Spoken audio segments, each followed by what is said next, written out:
तो चलिए वक्त हो चला है अब तक की बड़ी खबरों की ओर रुख करने का। तो इस वक्त की बड़ी खबर हम आपको भोपाल से बता रहे हैं, जहां पर राज्य निर्वाचन आयोग की बैठक संपन्न हो गई है और राज्य निर्वाचन आयोग ने जून के महीने में पंचायत चुनाव होने के संकेत दे दिए हैं। तो इस वक्त की सबसे बड़ी खबर हम आपको भोपाल से बता रहे हैं, जहां पर राज्य निर्वाचन आयोग की बैठक संपन्न हो गई है, जिसमें उन्होंने जून में पंचायत और निकाय चुनाव होने के संकेत दे दिए हैं। 23 या 24 मई को जारी हो सकती है अधिसूचना। निकाय चुनाव और पंचायत दोनों की अधिसूचना जून के महीने में या 23 या 24 मई को जारी हो सकती है। आपको बता दें कि राज्य निर्वाचन आयुक्त बंसल प्रताप ने संकेत दे दिए हैं। उन्होंने कहा कि 12 जून तक चुनाव कराया जाएगा, 30 जून तक दोनों चुनाव कराए जाएंगे। आज पंचायत विभाग के अधिकारियों के साथ में बैठक की है और हर हाल में जून में चुनाव होंगे। चुनाव की तैयारियों के लिए कलेक्टर्स को निर्देश भी दे दिए हैं।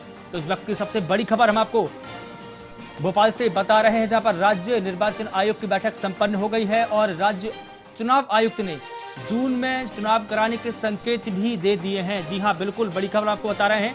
और उन्होंने सभी कलेक्टर्स को चुनाव की तैयारियों के लिए निर्देश दिए हैं। आपको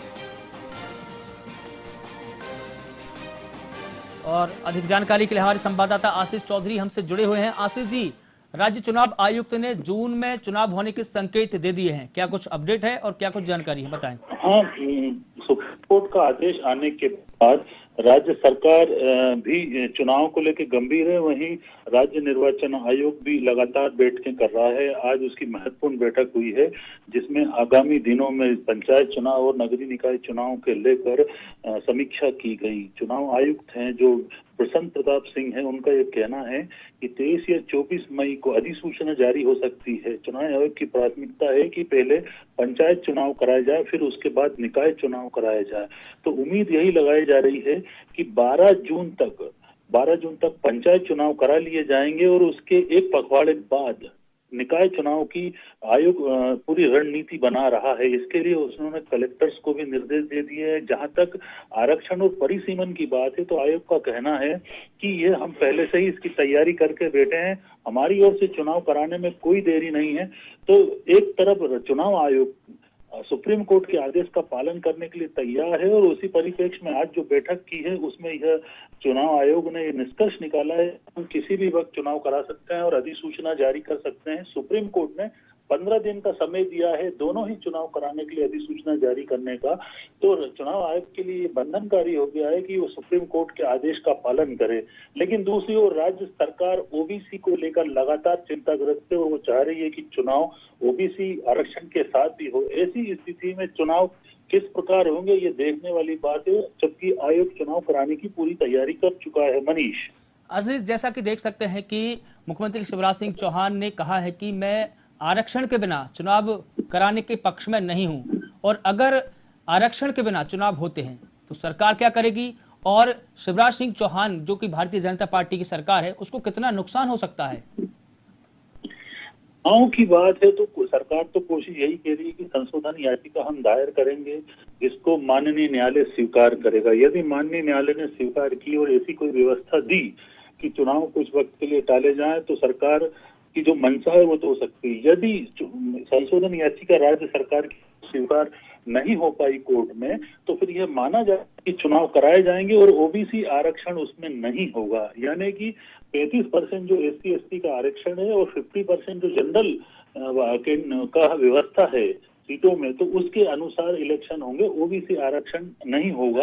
तो सरकार के लिए एक बड़ा पेचीदगी भरा मतलब वक्त हो जाएगा और सरकार असमंजस में रहेगी कि किस तरह वो चुनाव कराना चाहती थी ओबीसी के साथ, लेकिन कोर्ट की जो व्यवस्था आई है उससे तो ये संभव नहीं हो पा रहा। तो आने वाला समय काफी मुश्किलों भरा हो सकता है सरकार के लिए। वहीं चुनाव आयोग भी तैयारी कर चुके हैं, जैसा प्रसन्न प्रताप सिंह ने कहा है, जो राज्य निर्वाचन आयोग के मुख्य आयुक्त है, उनकी तैयारियों से तो ये लग रहा है कि वो कोर्ट के आदेश का पालन करने के लिए बंधनकारी है। मनीष जी बिल्कुल, तमाम जानकारी के लिए आशीष आपको बहुत शुक्रिया। तो बड़ी खबर आपको भोपाल से बता रहे हैं, जहां पर मध्य प्रदेश राज्य निर्वाचन आयोग की बैठक संपन्न हो गई है और राज्य निर्वाचन आयोग के आयुक्त ने जून में चुनाव कराने के संकेत दे दिए हैं। आपको बता दें कि आयुक्त बंसल प्रताप सिंह ने कहा है कि 23 या 24 मई को अधिसूचना जारी हो सकती है और 12 जून तक चुनाव संपन्न कराएंगे, 30 जून तक दोनों चुनाव संपन्न कराएंगे। और आज पंचायत विभाग के अधिकारियों के साथ में बैठक बुलाई गई थी।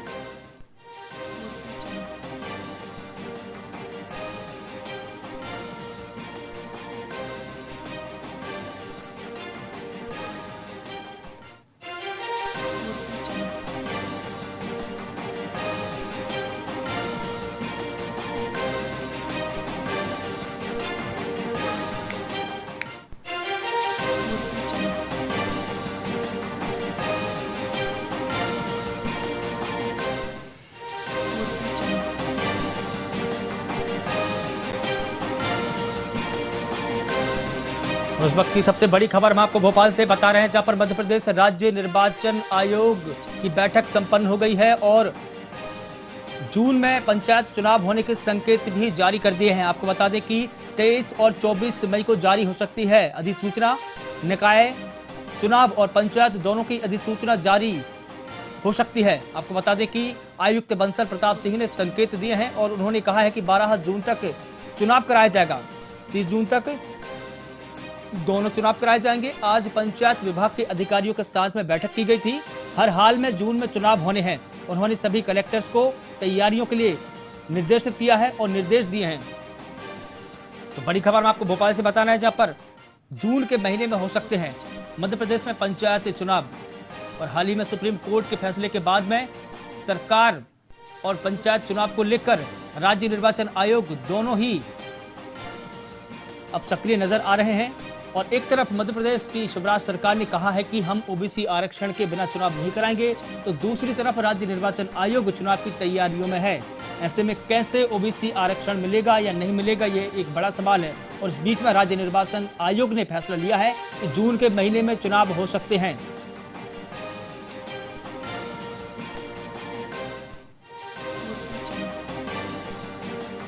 और हमसे बात करने के लिए भारतीय जनता पार्टी के प्रवक्ता उमेश शर्मा हमसे जुड़े हुए हैं। उमेश जी, एक सवाल यही है आपसे कि जून में राज्य निर्वाचन आयोग ने तय कर लिया है कि हम चुनाव कराएंगे, और ऐसे में अगर ओबीसी वर्ग को आरक्षण नहीं मिलता है तो सरकार क्या करेगी? उमेश जी, शायद उमेश जी से हमारा संपर्क टूट गया है। तो बड़ी खबर आप तक पहुंचा रहे हैं, जहां पर जून के महीने में चुनाव आयोग ने चुनाव संपन्न कराने का फैसला लिया है और कहा है कि सभी कलेक्टर्स को इसकी तैयारियों के लिए हमने निर्देशित किया है, आदेश जारी किए हैं। तो दोबारा उमेश शर्मा हमारे साथ में जुड़े हुए हैं। उमेश जी, आपका बहुत स्वागत है। आपसे जी बिल्कुल, आप पहला सवाल आपसे यही है कि राज्य निर्वाचन आयोग ने तय कर लिया है कि जून के महीने में चुनाव होंगे और शिवराज सरकार ने कहा है कि ओबीसी आरक्षण के बिना हम चुनाव नहीं करेंगे, क्या होगा फिर?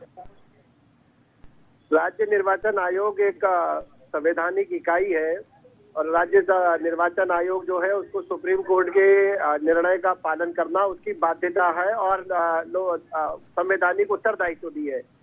और चूंकि सुप्रीम कोर्ट ने 2 महीने की समय सीमा उसको दी है, तो 2 हफ्ते की है उमेश जी, 2 हफ्ते का उन्होंने अल्टीमेटम दिया है। 2 हफ्ते की सीमा दी है, तो राज्य निर्वाचन आयोग को तो सुप्रीम कोर्ट के दिशा निर्देशों का पालन करना है, एक तो बात है जी। अब दूसरा विषय होता है राज्य सरकार का। राज्य सरकार इस बात के लिए कटिबद्ध है और प्रतिबद्ध है कि समाज में गैर बराबरी का जीवन जीने वाला कोई भी वर्ग हो, चाहे ओबीसी वर्ग हो या अन्य कोई भी वर्ग हो, उसके संवैधानिक अधिकारों की पूर्ति करना राज्य सरकार का उत्तरदायित्व है। तो राज्य सरकार अपने उस उत्तरदायित्व का लेकिन जून में अगर चुनाव हो जाते हैं उमेश जी, जून में चुनाव हो जाते हैं तो ऐसे में आरक्षण का लाभ कैसे मिलेगा ओबीसी वर्ग को? और अगर सरकार आपकी कोर्ट में दोबारा रिव्यू पिटीशन भी लगाती है तो उसमें समय कहाँ है फिर? समय तो बिल्कुल भी नहीं है ना तो सरकार के पास में है ना निर्वाचन आयोग के पास है। मैं आपका प्रश्न समझ गया। अब आप थोड़ा सा मुझे उदारता पूर्वक समय दीजिए। जी बताएं। मैं आपका प्रश्न समझ गया। राज्य सरकार विदेश परामर्श कर रही है, राज्य सरकार की आज बैठक चल रही है। मुख्यमंत्री ने प्राथमिकता दी है कि ओबीसी वर्ग के आरक्षण के विषय को सर्वोच्च प्राथमिकता पर रखा है। उन्होंने अपनी विदेश यात्रा टाल दी है जो औद्योगिक निवेश के महत्वपूर्ण अभियान को लेकर थी। राज्य के हमारे संबंधित विभाग के मंत्री माननीय भूपेंद्र सिंह जी, उन्होंने इंदौर का प्रवास निरस्त कर दिया। तो राज्य सरकार का जो शीर्ष नेतृत्व है वो निरंतर विधिक परामर्श प्राप्त कर रहा है। जी बिल्कुल उमेश जी, पिटीशन की तैयारी करी जा रही है और ठीक है बिल्कुल, दाखिल की जाएगी। ठीक है बिल्कुल, आपने बीजेपी का पक्ष रखा है। कांग्रेस का पक्ष रखने के लिए हमारे साथ में राज्यसभा सांसद राजमणि पटेल जो जुड़े हुए हैं। राजमणि पटेल जी, आपका बहुत स्वागत है। आपसे सवाल यही है कि जून के महीने में राज्य निर्वाचन आयोग ने तय कर लिया है कि चुनाव होंगे। अब ओबीसी आरक्षण का क्या होगा? पैच फंस चुका है। सरकार कह रही है कि हम कोर्ट में रिव्यू पिटीशन लगाएंगे। समय तो सरकार के पास भी नहीं है, चुनाव आयुक्त के पास भी नहीं है। और मैं कहता हूं कि भारतीय जनता पार्टी की सरकार, शिवराज सिंह हो चाहे मोदी जी हो, ये भाषणों में सर्वोच्च प्राथमिकता पिछड़े वर्ग को है। पिछड़े वर्ग के लिए साले कार्यक्रम टाल सकते हैं, सब कुछ कर सकते हैं, लेकिन अगर न्यायालय तथ्यात्मक जानकारी सरकार से चाहता है, वो जानकारी सरकार कोर्ट में नहीं दे सकती। जो तथ्यों के आधार पर पिछड़े वर्ग की पहचान होती है, उस आधार पर जनसंख्या के आधार पर गिनती नहीं करा सकती, सही आंकड़े नहीं दे सकते, जानकारी नहीं दे सकती कोर्ट में, केवल भाषणों में सर्वोच्च प्राथमिकता है। तो भारतीय जनता पार्टी की कथनी और करनी अब जाहिर हो गई है।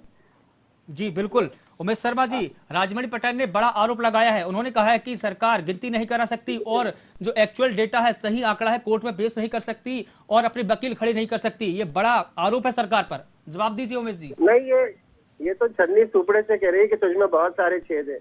किस समय नगर निगम के चुनाव का कार्यकाल समाप्त हुआ था, किस समय पंचायत का कार्यकाल खत्म हुआ था, जिस समय ये कार्यकाल समाप्त हुए थे उस समय कमलनाथ जी की सरकार थी। 15 महीने तक सरकार क्या कर रही थी? सरकार का उत्तरदायित्व नहीं बनता था कि समय सीमा में चुनाव करवाए जाए। उस समय तो सरकार ने जो विधेयक प्रस्तुत करा था विधानसभा में, उसमें भी त्रुटिपूर्ण जानकारी दी थी और ये कहा था कि 27% की ओबीसी की आबादी और उसको 27% आरक्षण का वो भी विधेयक रख दिया था, 100% मांग लिया था और इसके कारण ये मामला न्यायालय में गया और न्यायालय में जाकर लिंगारान हो गया। और जब मध्य प्रदेश में भारतीय जनता पार्टी की सरकार आई, भारतीय जनता पार्टी की सरकार ने कोरोना के संकट से तत्काल निपटते ही जो उपचुनाव थे उनका विषय निपटाया और उसके तुरंत बाद हमने अधिसूचना जारी करी, निर्वाचन का कार्यक्रम जारी हुआ, नामांकन पत्र दाखिल शुरू हो गए और उसके बाद न्यायालय में जाकर इस चुनाव प्रक्रिया को किसने बाधित करा? कौन है सैयद जाफर? क्या कांग्रेस पार्टी के नेता नहीं है? कौन है विवेक तनखा? क्या कांग्रेस पार्टी के नेता नहीं है जिन्होंने इस चुनाव के अंदर बाधाएं उत्पन्न करी है? और आज भी जया ठाकुर जी जो है वो मॉडिफिकेशन याचिका लेकर वापस सर्वोच्च न्यायालय पहुंच गई है। तो मुझे लग रहा है कि छन्नी चोपड़े से कह रहे कि तुझमें बहुत छेद है। हम तो प्रतिबद्धता और ईमानदारी के साथ इस चुनाव को करवाना चाहते हैं। जी ठीक है, ये तो उमेश शर्मा जी, ये तो राजनीतिक बात हुई। एक्चुअल बात यह है कि राज्य सरकार अब क्या करेगी। राजमणि पटेल जी, आपसे सवाल यह है कि इन्होंने कहा है कि 15 महीने की कमलनाथ सरकार ने क्या किया है, आप जवाब दीजिए। जानना चाहते हैं, इसमें कोई उसकी बात नहीं है कि क्या सरकार ये मानती है कि मान लीजिए कि 15 महीने की कमलनाथ की सरकार रही, कमलनाथ की सरकार ने नहीं किया, इस वजह से हम भी नहीं करेंगे, हम भी सही जानकारी कोर्ट में नहीं देंगे, ये कोई तर्क हुआ क्या? अरे सरकार की जिम्मेदारी होती है, हम जिम्मेदारी नहीं निभा पाए तो आपको निभाना चाहिए कि हमारे गैर जिम्मेदारी पर आप सत्ता हमेशा करते रहोगे। नेहरू और गांधी पे परिवार का नाम लेकर के महंगाई, बेरोजगारी, भ्रष्टाचार, दुनिया की चीजें करते रहेंगे। आज सवाल ये है कि हमें क्या करना, ये सबसे बड़ी चुनौतीपूर्ण है।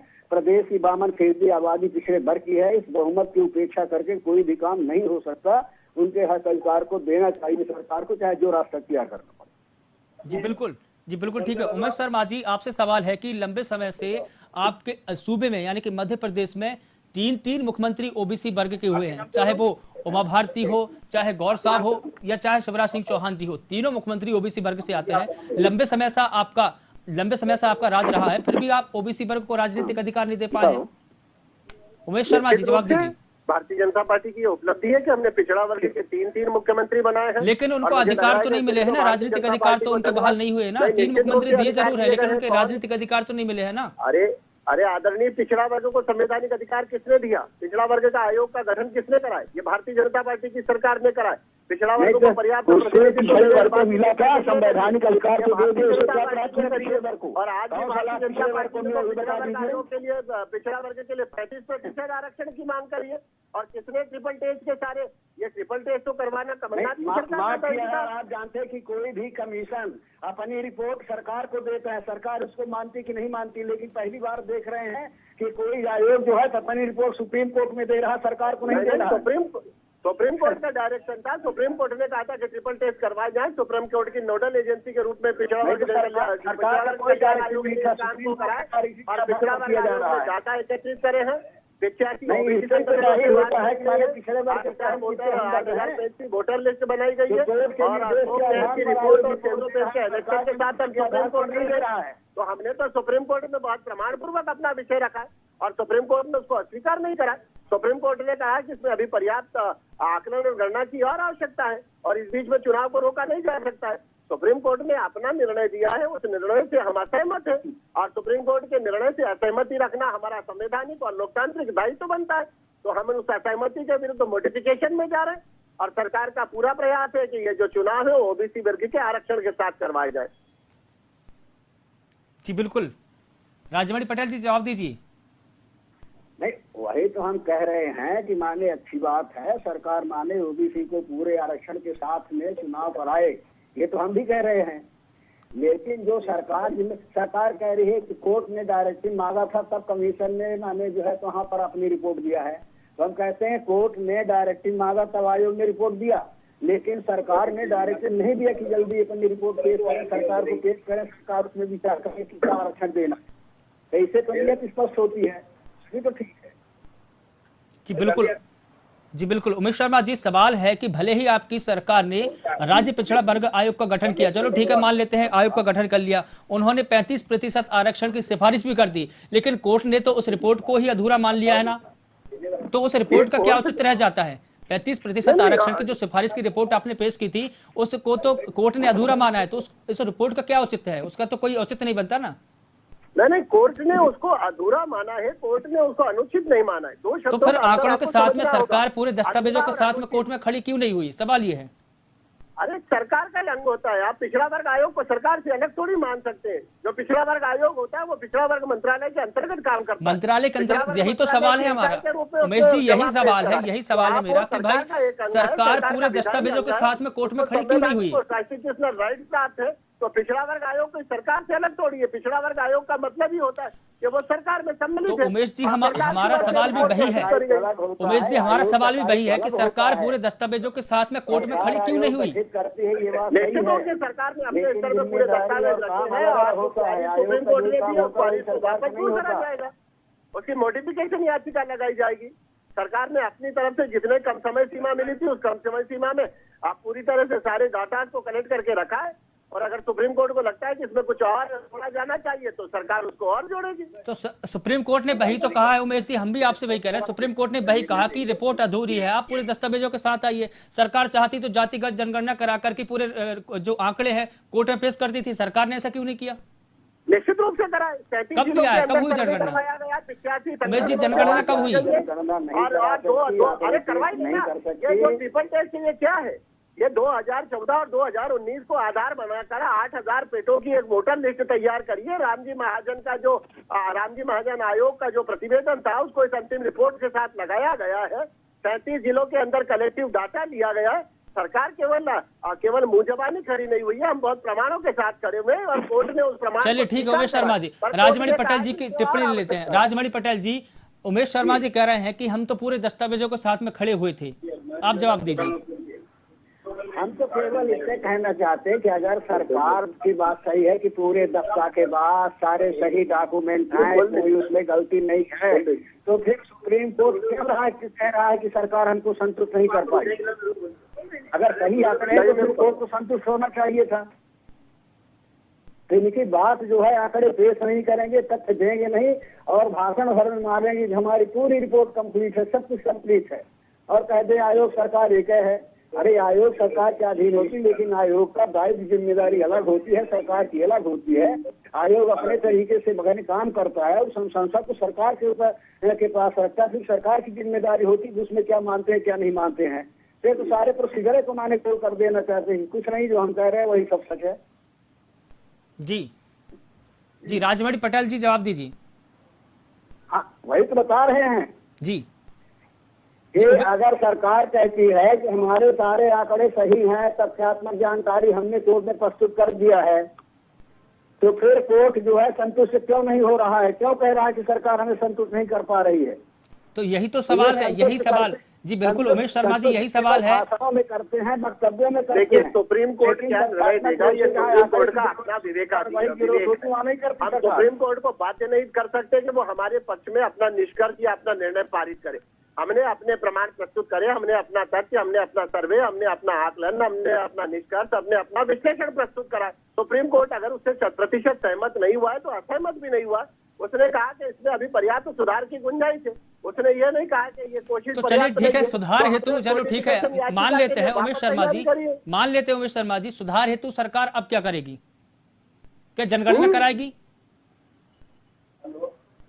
उमेश शर्मा जी, सुधार हेतु सरकार क्या करेगी? कर रहे हैं, हमने रिव्यू पिटीशन दाखिल कर रहे हैं और निश्चित रूप से सरकार वापस सुप्रीम कोर्ट के पास जा रही है। और रिव्यू पिटीशन अगर फिर से खारिज हो जाती है तो क्या करेंगे? उमेश शर्मा जी, रिव्यू पिटीशन फिर से खारिज हो जाती है तो क्या करेंगे? ये काल्पनिक प्रश्न है कि खारिज हो जाती है, ये आप मैं नहीं कह रहा हूं ऐसा उमेश शर्मा जी, ये जानकारों का कहना है। जो कानूनी पंडित है, जो कानूनी पंडित है, संवैधानिक सलाहकार है, संविधान के विशेषज्ञ, वो लोग ऐसा कह रहे हैं। देखिए संविधान के विशेषज्ञ ऐसा कह रहे हैं, मैं नहीं कह रहा हूँ ऐसा। नहीं, ये काल्पनिक प्रश्न है कि खारिज हो जाती है, हमको नहीं लगता कि खारिज होगी और उस समय जो स्थिति बनेगी तब निर्णय करा जाएगा। एक काल्पनिक प्रश्न के आधार पर मैं कोई निष्कर्ष वाला उत्तर देने में तो समर्थ नहीं हूँ आदरणीय। तो फिर ठीक है, आप रिव्यू पिटीशन लगाएंगे तो आप इस बार क्या पक्ष रखेंगे? ठीक है, पिछली बार आपने उनकी जनसंख्या रखी कि भाई 48% आपकी जनसंख्या है पूरे मध्य प्रदेश में, और उसको रिपोर्ट को अधूरा मान लिया। अब दोबारा रिपोर्ट कैसे बनाएंगे आप? किस आधार पर रिपोर्ट बनाएंगे ताकि ओबीसी का जो पक्ष है मजबूती से सुप्रीम कोर्ट में रखा जा सके? उमेश शर्मा जी, बिल्कुल निश्चित रूप से हम 3 आधार पर जा रहे हैं। हम सुप्रीम कोर्ट को अवगत कराएंगे कि हमने ये जो सारे सर्वे कराए थे उसका ये जो आधार हमने प्रस्तुत करा था, इस आधार के लिए प्रक्रिया अपनाई गई है। उस प्रक्रिया से सुप्रीम कोर्ट को अवगत कराएंगे जो सुप्रीम कोर्ट की भी भावना है, और सुप्रीम कोर्ट को सरकार इस बात के लिए 100% सहमत करने का प्रयास करेगी कि हमारी प्रक्रिया में कहीं भी दोष नहीं था और हमने बहुत पारदर्शिता के साथ इस पूरे सर्वे अभियान को अंतिम स्वरूप प्रदान करा। और तीसरा, हम माननीय उच्चतम न्यायालय से प्रार्थना करेंगे कि उसके इस निर्णय से अगर चुनाव करवाए जाते हैं तो ओबीसी वर्ग जो मध्य प्रदेश के अंदर इतनी बड़ी आबादी में रहता है उसके अधिकारों के साथ अन्याय होगा और ये एक नजीर, एक मिसाल बन जाएगी। मुझे लग रहा है कि सुप्रीम कोर्ट हमसे सहमत होगी। जी ठीक है। राजमणि पटेल जी, उन्होंने कहा है कि इस बार हम पूरी तैयारी के साथ में जाएंगे और सुप्रीम कोर्ट से आग्रह करेंगे, विनम्र निवेदन करेंगे कि भाई जो ओबीसी वर्ग है उनके साथ न्याय हो, इसलिए हमको समय दिया जाए। अब क्या कुछ हो सकता है राजमणि पटेल जी? क्या सरकार को सुप्रीम कोर्ट समय देगी और ऐसा क्या कुछ होगा? नहीं, देखिए सरकार के कथनी में जो है तो कोई भेद नहीं है। कथनी तो बहुत बढ़िया सरकार के, मैं पहले कह रहा हूँ कि कथनी बढ़िया है सरकार के। हमने सर्वे कराया, सर्वे करा करके हमने आंकड़े दिया, वो आंकड़े हमारे सही है। कैसे सर्वे कराया, किस आधार पर सर्वे कराया, किससे सर्वे कराया? अगर ये सर्वे अथेंटिक होता तो माने जनसंख्या के आधार पर गिनती ही कराई जाती, नहीं क्यों नहीं कराई गई? वो तो अभी भी करवाने की बात नहीं कह रहे हैं राजमणि पटेल जी। उमेश शर्मा जी ने अभी भी नहीं कहा कि हम सर्वे कराएंगे, जनगणना कराएंगे या डेटा इकट्ठा करेंगे। तो अगर मानो चल आंकड़े भी जुटाते हैं तो कैसे जुटाएंगे, ये भी तो उमेश शर्मा जी ने नहीं बताया। जातिगत आधार पर हम जनसंख्या का सर्वे कराएंगे। जी यही राजमणि पटेल जी, जातिगत आधार पर जनसंख्या का आंकड़ा जुटाएंगे। राजमणि पटेल जी, उन्होंने ये बड़ी टिप्पणी की है उमेश शर्मा जी ने, जातिगत आधार की बात की है उन्होंने पहली बार, क्योंकि इतनी देर से हम पूछ रहे थे उनसे कि कैसा डेटा जुटाएंगे, उन्होंने नहीं बताया। अब उन्होंने कहा है कि हम जातिगत आधार पर डेटा जुटाएंगे। अब राजमणि पटेल जी, आपकी आखिरी टिप्पणी चाहूंगा। नहीं तो वही कह रहे हैं कि जात के आधार पर कराना चाहते तो कैसे सर्वे होगा कि हम सरपंच से पूछ लेंगे, फलाने से पूछ लेंगे, हमने आंकड़े इकट्ठे कर लिया है। उसकी एक वैधानिक प्रक्रिया है जो गृह विभाग के माध्यम से कानूनी प्रक्रिया के आधार पर सर्वे कराया जाता है कि कितनी किसकी आबादी है। उस प्रक्रिया को कोर्ट मानता है, तो वो प्रक्रिया अगर सरकार कराएगी कि न कराएगी, सरकार स्पष्ट कर दे। जी चलिए ठीक है सर, अभी हमारे साथ में समय का अभाव है, इसलिए हमसे जुड़ने के लिए, हमसे बात करने के लिए राजमणि पटेल जी आपका बहुत शुक्रिया। उमेश शर्मा जी, आपका भी बहुत बहुत शुक्रिया हमसे जुड़ने के लिए, बात करने के लिए। तो बड़ी खबर आपको भोपाल से बता, जहां पर राज्य निर्वाचन आयोग की बैठक संपन्न हो गई है और इस बैठक में राज्य निर्वाचन आयोग ने कहा है कि जून के महीने में ही चुनाव संपन्न होंगे। तो बड़ी खबर भोपाल से बता रहे थे।